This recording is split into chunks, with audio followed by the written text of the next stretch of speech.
Hey, it's Kappy, and this is Beyond the Plate Heard, the audio newsletter where I share what's on my plate, literally and figuratively. From culinary insights to restaurants and recipes, it's everything I'm seeing, tasting, and talking about in just a few minutes. This isn't a peer-reviewed culinary journal, it's just my take on what I'm into at the moment, so let's dive in, and I hope you all take something from my plate. First up is Noche Restaurant. Noche Wood-Fired Grill and Agave Bar is a Mexican restaurant in Tulsa, Oklahoma. I first came across this when I saw it in the New York Times list for America's Best Restaurants in 2024. And I have some family out in Tulsa, so I'm there a few times a year and have really wanted to make it there, and finally did a few weeks ago. This restaurant has a super cool scene, really good, vibrant, good energy. And the menu is inspired by the food and beverage scene in Mexico City, and they combine it with their Oklahoma roots. Super cool place. It's in Tulsa's Greenwood district downtown. So a couple standouts from the menu just to share. They had a crushed tamale queso, which was so delicious. They served it with these tortillas, which I'll talk about in a minute. An ají and avocado tostadita with sesame, black truffle, chives, chili, extra virgin, olive oil, soy, and cilantro. Really delicious.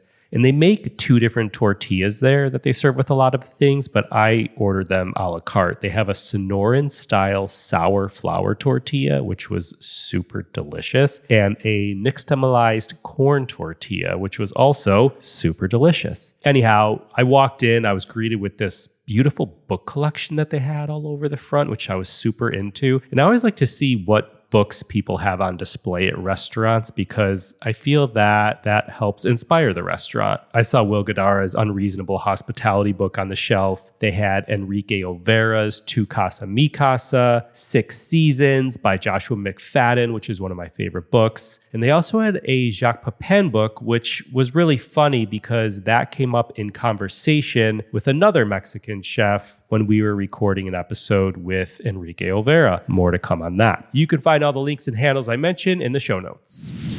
Next up is Mill. Mill is a sleek, smart kitchen device that automatically dries and grinds food scraps and transforms them into nutrient-rich food grounds. I'm using food grounds in air quotes. This machine is incredible, and those food grounds really become a resource that can nourish gardens. It becomes chicken feed, it feeds chickens, and it also can support small independent farms. And so if you're not aware of the issue of food waste, here's the deal. Globally, 40% of food produced for human consumption is wasted. That's insane. Literally, uneaten food is the most common waste in landfills, more than plastic, paper, and metals. And 50% of that food waste comes from our homes. So fun fact here on Mill, one of the co-founders of Mill was a founder of the Nest thermostat. So they know a thing or two about aesthetically pleasing items that ultimately do good things for the world. I've had my own Mill for a little over a year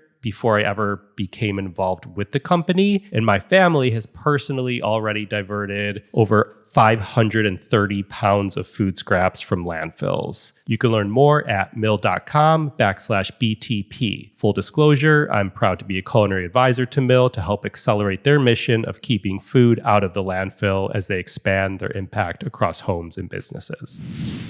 Next up is a recipe. This is a recipe for a vegan peanut, sweet potato, and kale soup. This one popped up on my screen from Serious Eats, and it was inspired by West African and Thai flavors. The reason why this recipe caught my eye, it was the last recipe I added to my recipe note in my phone. I lived in New York. I used to go to Hale and Hardy soup quite often. If you've lived and or worked in New York, you know Hale and Hardy. Anyway, I used to love this Senegalese peanut soup that they had there. Whenever it was on the menu, I would get it. It was like super peanutty and aromatic and really spicy. And some of these types of soups, these peanut soups are really soupy or they're on the stewy side. So I was really excited to see this recipe, and hate to tell you, but it's almost soup season. So I'm really excited to whip up a batch of this soup.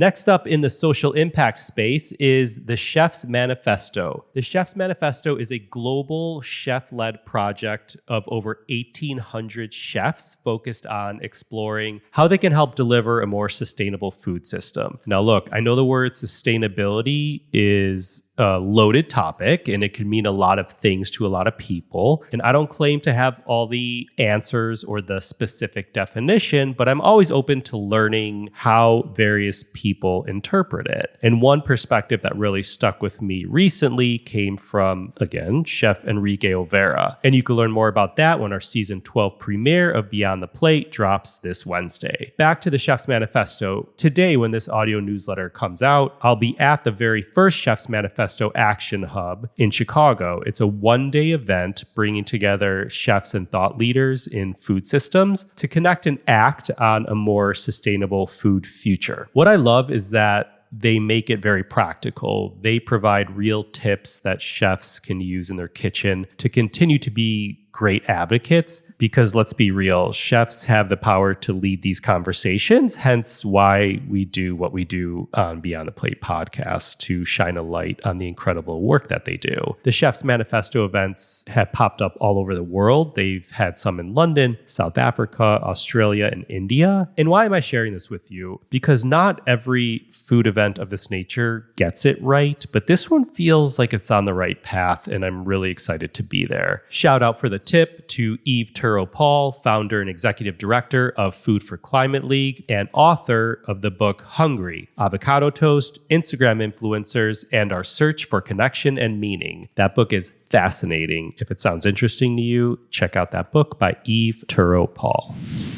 Alrighty, here's something I'm listening to, or should I say putting the finishing touches on. The season 12 premiere of Beyond the Plate, as we mentioned, is coming this Wednesday. It's with Chef Enrique Olvera of Pujol in Mexico City, most recently ranked number 5 best restaurant in the world. This was such a fun, in-depth conversation. I'm really excited for it to come out. We've got some amazing guests this season, from Food Network stars to Michelin-starred chefs and some great restaurateurs and food personalities. We will continue to do these Heard audio newsletter episodes every other Monday right here on the Beyond the Plate platform.